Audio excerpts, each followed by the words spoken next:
नमल। वो अभी अभी घर आया था और हुनैन जो उसे बता रही थी वो उसके कदमों से ज़मीन खींच लेने के लिए काफ़ी था। लम्हे भर में जहन में सारे पजल के टुकड़े आपस में मिल गए थे। शीरी, पुलिस, उसका नो सिग्नल देता फ़ोन। वो भी इख्तियार बाहर को भागा। फ़ोन ऑन करके देखा तो अब सिग्नल आ रहे थे। उसने तेज़ी से जुमर का नंबर डायल किया, मगर आगे से रब्ता मुमकिन नहीं की टेप चलने लगी थी। वो चाबी लिए बाहर को दौड़ा। स्टूल पे खड़ी हुनैन के हाथों से पेंट ब्रश सब गिर गया था। वो चंद लम्हे तो हक दहक शल से खड़ी रही, फिर एकदम जिस लगाकर नीचे उतरी और रंगे पैर बाहर को भागी। मामू रुकें, मेरी बात सुने।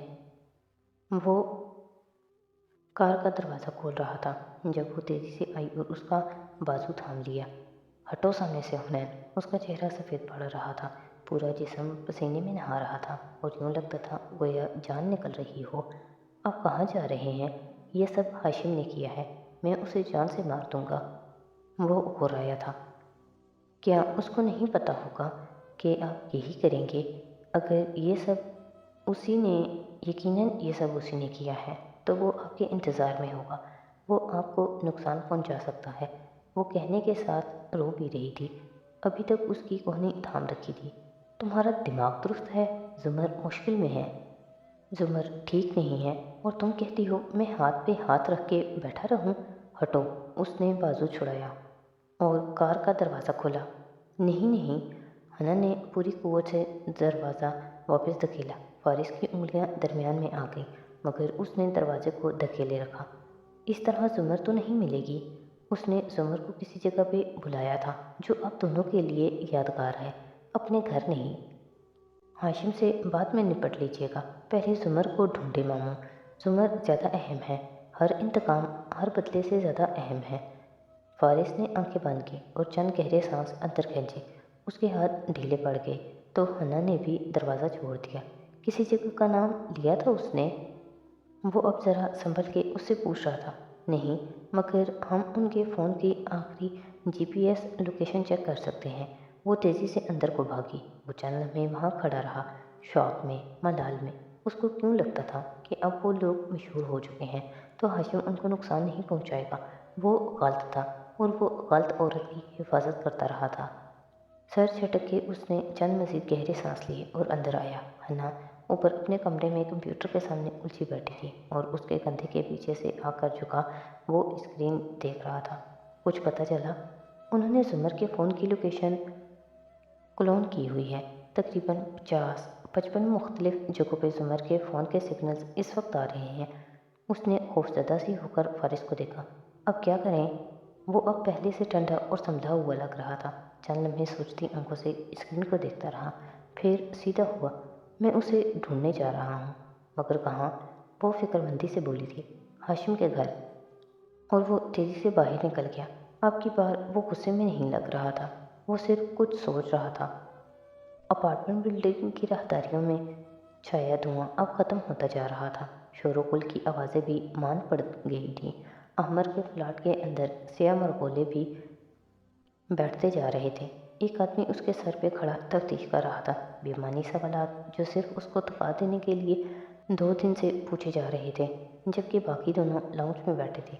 ये तभी था जब एक ने आवाज़ सुनी, खांसने की मर्दाना आवाज़।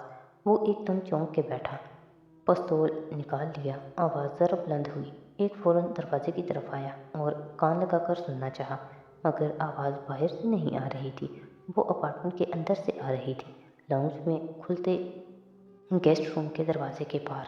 दूसरे ने आवाज़ का मंबा पहले ही तलाश कर लिया था। वो दोनों हाथों में पिस्तौल पकड़े सीधा ताने दबे कदमों बाथरूम की तरफ जा रहा था। बाथरूम के अंदर कोई खांस रहा था और खांसे जा रहा था। अगवाकार बाथरूम के दरवाजे के सामने पिस्तौल ताने रुका और पैर से दरवाज़ा धकेला। वो खुलता चला गया। अंदर सिंक पे झुका नौजवान बुरी तरह खांस रहा था। बार बार नल से मुंह पे पानी डालता, फिर खांसने लग जाता। अगवाकार को चंद लम्हे समझ ही नहीं आई कि उसे क्या करना चाहिए। ये घर में कैसे घुसा और उसे देखते ही गोली मार देनी चाहिए या नहीं? मगर वो नकाहत से खांस रहा था, उसे कोई गोली नहीं मार जा सकती थी। वो तेज़ी से आया और उसे शर्ट की पूँछ से दबोच कर बाहर की तरफ खींचा। ए, क्या कर रहे हो? क्या कर रहे हो? वो नौजवान चिल्लाया था, मगर वो पिस्तौल उसकी गर्दन से लगाए डपट कर खामोश रहने का कहता उसे अपने साथ गेस्ट रूम की तरफ घसीट कर ले जाने लगा। दूसरा साथी सामने आ गया, उसके साथ पिस्तौल भी था। साथी ने दोनों हाथ उठा दिए। गोली मत चलाना, प्लीज़ गोली मत चलाना, मैं बीमार हूँ। चंद लम्हों बाद उसी अगवाकार ने साथी यूसुफ को अमर शफी के साथ फर्श पे फेंका था। उनके सरगना ने बेयकीनी से नवारत को देखा और फिर अपने दोनों साथियों को। ये कौन है? और अहमद ने उससे ज़्यादा बेयकीनी से उसे देखा था। ये धुएं के साथ अंदर आ गया था। वही है जिसको इसने 2000 रुपये दिए थे। सरगना का चेहरा गुस्से से सुर्ख हुआ। उसने गिरबान से पकड़कर साथी को खड़ा किया और उसकी आंखों में देख के घुराया। कौन हो तुम? साथी ने बारी बारी इन तीनों के चेहरे देखे। मैं अहमर का दोस्त हूँ। उसने जो नोट दिए थे उनमें खून लगा था। मैं ये देखने आया हूँ कि वो ठीक है या नहीं, मगर इससे पहले मैंने 2.5 घंटे पार्किंग एरिया में बैठकर तुम लोगों पे नज़र रखी थी और तुम्हारा ये साथी, उसने उंगली से एक तरफ इशारा किया, खाना लेने जब बाहर निकला था तो मैंने इसकी तस्वीर खींच ली थी और अपने एक दोस्त को भेजी थी। उसने इसका शनाख्ती कार्ड निकाल दिया था मुझे और वहाँ पे मौजूद पते के खाने में तुम्हारी मालकिन साहबजादी साहब के F10 वाले घर का पता लिखा था। और चूँकि मैं बहुत मशहूर हूँ तो मुझे पुलिस को बताने की ज़रूरत ही नहीं पड़ी। मैं एक न्यूज़ एंकर को कह आया हूँ कि अगर मैं 1 घंटे तक इससे रब्ता ना करूँ तो वो चैनल पे चला दे कि साहबजादी साहिबा ने मुझे अगवा करके मार दिया।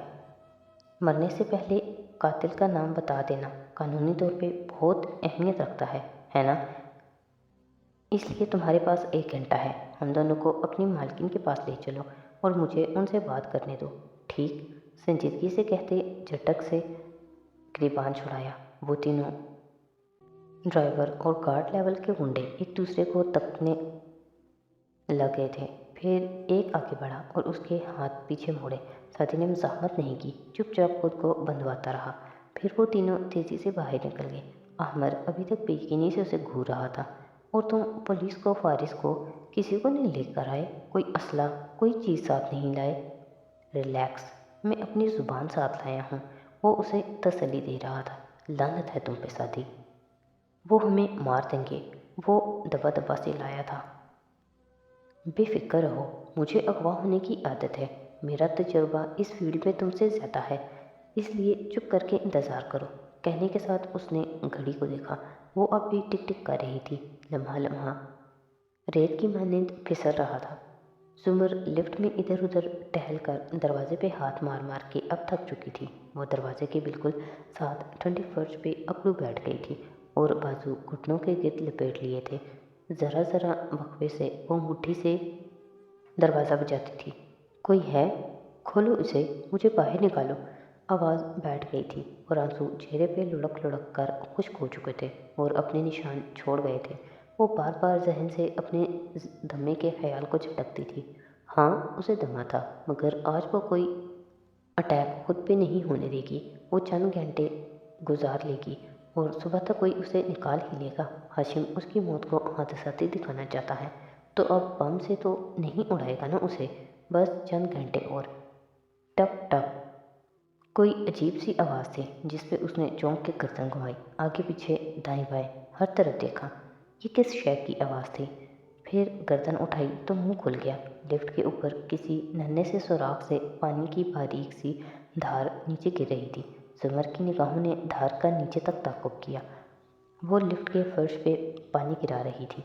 1 घंटा लगेगा तुम्हें मरने में। उसके रोंगटे खड़े होने लगे।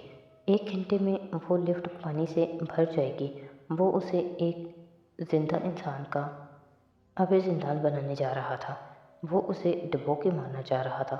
ओ खुदाया! वो तेज़ी से खड़ी हुई और फिर से दरवाज़ा पीटने लगी। मुझे बाहर निकालो, प्लीज़, कोई है? प्लीज़ मेरी मदद करो। इस दफ़ा आवाज़ में खौफ और वहशत थी। अंधेर ऑफिस में बैठा हाशिम संजीदगी से स्क्रीन पे नज़र आती फुटेज को देख रहा था। पानी फर्श को गीला करना शुरू हो गया था और वो लड़की अब बदहवास हो रही थी। लेकिन फिर ये मरने का कितना शानदार अंदाज होगा ना फारिस काजी, एक्वेरियम में मरना। उसने ज़ेरे लब तबसरा किया। रईस ने सिर्फ एक खामोश नज़र उस पर डाली और अपना काम करने लगा। مور چال پہ رات طویل ہوتی جا رہی تھی، ہر طرف ہو کا عالم تھا۔ ایسے میں ہنین بے چین سی دائیں سے بائیں لاؤنج میں چکر کاٹ رہی تھی۔ دیوار پہ آبشار کی صورت بہتے پینٹ اور فرش پہ لڑکے ننھے برش اور ڈبے سے بے نیاز وہ بار بار گھڑی دیکھتی تھی۔ فارس کہاں ہے؟ زمر کہاں ہے؟ یہی دو سوال پیچھے پونے گھنٹے سے ہر طرف گونج رہے تھے، اور اب ایک دم بجلی کا ایک گوندا ساؤنڈ ذہن پہ لپکا۔ سادی کہاں ہے؟ وہ تیزی سے اوپر بھاگی، اس کا کمرہ کھولا، خالی اندھیر کمرہ۔ وہ کھڑکی تک آئی اور پردے سرکائے۔ نیچے پورچ میں اس کی کار بھی نہیں تھی۔ کہاں گیا وہ؟ کب سے گھر نہیں آیا؟ اسے احساس کیوں نہیں ہوا؟ وہ وہیں کھڑی جلدی جلدی اسے فون ملانے لگی۔ گھنٹی جا رہی تھی اور جاتی جا رہی تھی، مگر جواب نہ دار۔ اسے اب نئی پریشانی نے آن گھیرا تھا۔ عامر شفیع کی اپارٹمنٹ بلڈنگ کی پارکنگ میں موجود کار کے ڈیش بورڈ پہ رکھا سائلنٹ موبائل جل بجھ رہا تھا، مگر اس کو دیکھنے کے لیے کوئی وہاں موجود نہ تھا۔ اوپر عمارت میں آؤ اور عامر کے فلیٹ میں جھانکو تو باہر پہلی گھوپ رات کے برعکس اندر اب روشنی تھی۔ لاؤنج روشن تھا اور وہ تینوں وہاں کھڑے دبی آواز میں بحث کر رہے تھے۔ پھر ان کا سرگنا وہاں سے ہٹا اور اندر آیا، دروازہ کھولا۔ یہ کمرہ بھی روشن تھا اور بیڈ کے دونوں طرف وہ دونوں بندھے ہاتھوں کے ساتھ زمین پہ اکڑو بیٹھے نظر آ رہے تھے۔ آہٹ پہ دونوں نے سر اٹھا کے اسے دیکھا، پھر تر و تازہ چہرے اور چھوٹے گھنگریالے بالوں والا لڑکا بولا، 15 منٹ گزر چکے ہیں، پونے گھنٹے میں یہاں پولیس آ جائے گی، رپورٹر الگ ہوں گے، ہو سکتا ہے اس سے بھی جلد آ جائیں۔ میری بات کرواؤ اپنی مالکن سے۔ زیادہ ہوشیار مت بنو، قریب کے کسی تھانے میں تم نے رپورٹ درج نہیں کی، کوئی پولیس نہیں آ رہی، ہم نے پتہ کروا لیا ہے، وہ نہوت سے بولا تھا۔ عامر نے بے اختیار سادی کا چہرہ دیکھا، مگر سادی حیران نہیں ہوا تھا۔ میں تمہیں پکڑوانا نہیں چاہتا، بس تمہاری مالکن سے بات کرنا چاہتا ہوں، ان سے بات کروا دو ہماری، یا ہمیں ان کے پاس لے چلو پولیس کے آنے سے پہلے۔ کہہ رہا ہوں نا، ہم نے پتہ کروا لیا ہے، کوئی پولیس نہیں آ رہی، اب تم سیدھی طرح بتاؤ تمہارے یہاں آنے کا مقصد کیا ہے؟ اور اس کے چہرے پہ کھڑا ہو کے وہ کرایا۔ عامر نے پھر سادی کو دیکھا، اب کی بار غصے سے۔ تمہاری مالکن سے بات کرنی ہے، اس کو صرف اتنا کہو کہ وہ اپنی ای میل چیک کر لے، آگے وہ سمجھ جائے گی۔ وہ چند لمحے اسے گھورتا رہا، پھر بوٹ سے زور سے اس کے کندھے پہ ٹھوکر ماری تو سادی توازن برقرار نہ رکھ سکا اور دوسری جانب لڑکا سرگنا تن فن کرتا باہر نکل گیا، اور سادی دانت پہ دانت جما کے ضبط کرتا واپس سیدھا ہو کے بیٹھا۔ عامر وہیں سے غصے سے اس آدمی کو پکار کے لان تان کرنے لگا، پھر اس کی طرف گھوما۔ تم نے پولیس بلائی نہ رپورٹرز، خود کو بھی مشکل میں ڈالا، پاگل۔ گرنے سے اس کی کہنی رگڑ گئی تھی۔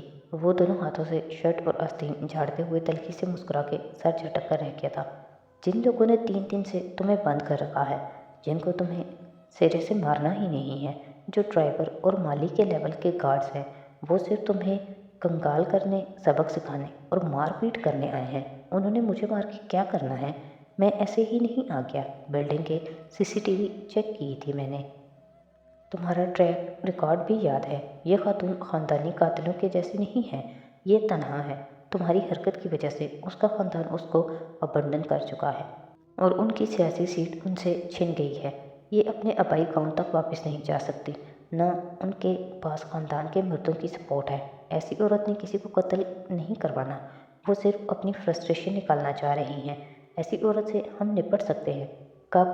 جب تک وہ ہم دونوں کو مار چکے ہوں گے۔ دیکھی ہے میں نے ٹریش کین میں خالی سرنجز، پستول کا دستہ تک نہیں مار سکے وہ تمہیں، ٹرنکلائز گن سے بے ہوش کیا ہے۔ یہ قاتل نہیں ہیں، ایک ڈپریشن کی ماری ہوئی عورت کے احکامات کی وجہ سے پھنسے ہوئے ہیں۔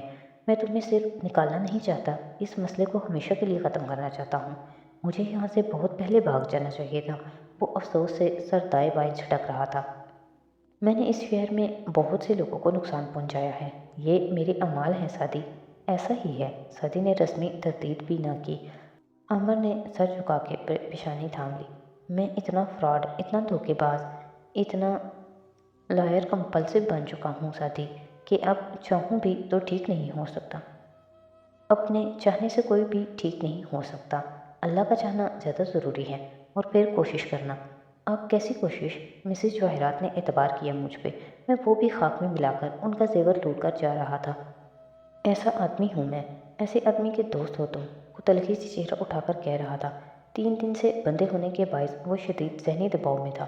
جانتا ہوں، مگر ہر شخص خطا کار ہوتا ہے، اور بہترین خطا کار وہ ہوتا ہے جو توبہ اور رجوع کرتا ہے۔ خطا کار اور گناہ گار میں فرق ہوتا ہے۔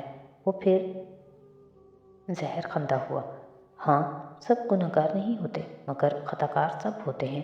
وہ ہلکا سا مسکرا کے سر جھکائے فرش پہ ناخن سے رگڑ کر لکیریں بنانے لگا تھا۔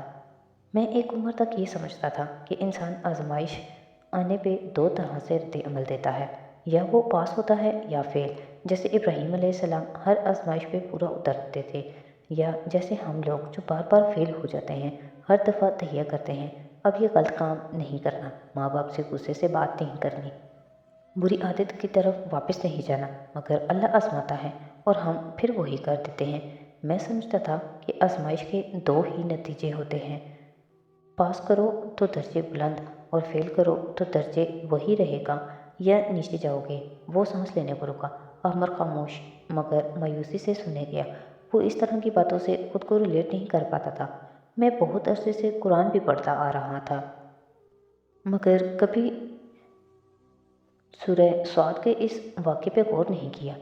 قید میں ایک واقعہ پر غور کرنے کا موقع ملا تو اس واقعے کا مطلب ہی بدل گیا میرے نزدیک۔ وہ داؤد علیہ السلام کا واقعہ ہے، مشہور سا۔ داؤد علیہ السلام اپنی ذاتی زندگی میں کوئی غلطی، کوئی کمی پیشی کر رہے تھے۔ یہود نے تو بہت سی بیہودہ کہانیاں گڑھ رکھی ہیں، مگر چونکہ انبیاء علیہ السلام معصوم ہوتے ہیں، اس لیے ہم مسلمانوں کو اس واقعے کی گہرائی میں نہیں جانا چاہیے، بلکہ اصل سبق جو لینا ہے وہ لینا چاہیے۔ تو ہوا یہ کہ داؤد علیہ السلام کو ان کی غلطی کا احساس دلانے کے لیے 2 فرشتے انسان کے روپ میں اللہ نے بھیجے۔ وہ ان کے پاس دیوار پھاند کے آئے، اور ایک نے کہا کہ میرے پاس ایک دمبی ہے اور اس کے پاس 99، یہ اب ایک بھی میری ہتھیانا چاہتا ہے۔ قصہ مختصر، داؤد علیہ السلام نے ان کا مسئلہ حل کروایا اور ان کو نصیحت کی۔ نصیحت کے اس عمل کے دوران ان کو احساس ہوا کہ ان کو خود بھی کوئی ایسا ہی مسئلہ درپیش ہے اور اللہ ان کو آزما رہا ہے۔ ہوتا ہے نا، بعض دفعہ ہمارا ہی مسئلہ کوئی اور آگے ہم سے بیان کرتا ہے، اور ان کو جواب دیتے دیتے ہمیں اپنے مسئلے کا حل نظر آ جاتا ہے۔ تو داؤد علیہ السلام کو احساس ہوا کہ وہ آزمائش پہ پورے نہیں اترے۔ بات ختم نا؟ آزمائش آئی، وہ پوری نہیں ہو سکی، بات ختم؟ مگر نہیں، ساری بات ہی یہیں سے ہے کہ آزمائش کا مقصد اس کو پاس یا فیل کرنا نہیں ہے، ہمیں کچھ سیکھنا ہے۔ ہم کبھی وہ فیل ہو کر سیکھتے ہیں، کبھی پاس ہو کر۔ داؤد علیہ السلام کو جب اپنی کمی کا احساس ہوا تو وہ اللہ کی طرف پلٹے اور توبہ کی۔ آگے اللہ فرماتا ہے، ہمارے پاس اس کے لیے اعلیٰ درجہ ہے۔ اس آزمائش کے ذکر کے ساتھ ہی درجے کا ذکر کرنے کی کیا ضرورت تھی؟ آزمائش ہوتی ہی درجوں کی بلندی کے لیے ہے، تو کسی کو کوتاہی کے باوجود ان کو اعلیٰ درجہ کیوں مل گیا؟ آزمائش کے ذکر کے فوراً بعد درجے کا ذکر ظاہر کرتا ہے کہ یہ درجہ ان کی توبہ سے منسلک ہے۔ یعنی احمد شفیع، اگر ہم آزمائش میں فیل ہو جائیں مگر سبق سیکھ لیں اور توبہ کر لیں تو ہمیں پاس ہونے جیسا درجہ مل جاتا ہے۔ آزمائش اللہ اذیت دینے کے لیے نہیں، کچھ سکھانے کے لیے ڈالتا ہے۔ جتنی جلدی سیکھ لیں گے اتنی جلدی وہ دور ہوگی۔ احمد نے اس بات میں سر ہلایا۔ تم اچھے آدمی ہو، میں نہیں ہوں۔ سمپل۔ سادھی ابھی اور بھی کچھ کہنا چاہتا تھا، مگر دروازہ زور سے کھلا تو ان دونوں نے چونک کر دیکھا۔ وہ تینوں تیزی سے اندر آ رہے تھے۔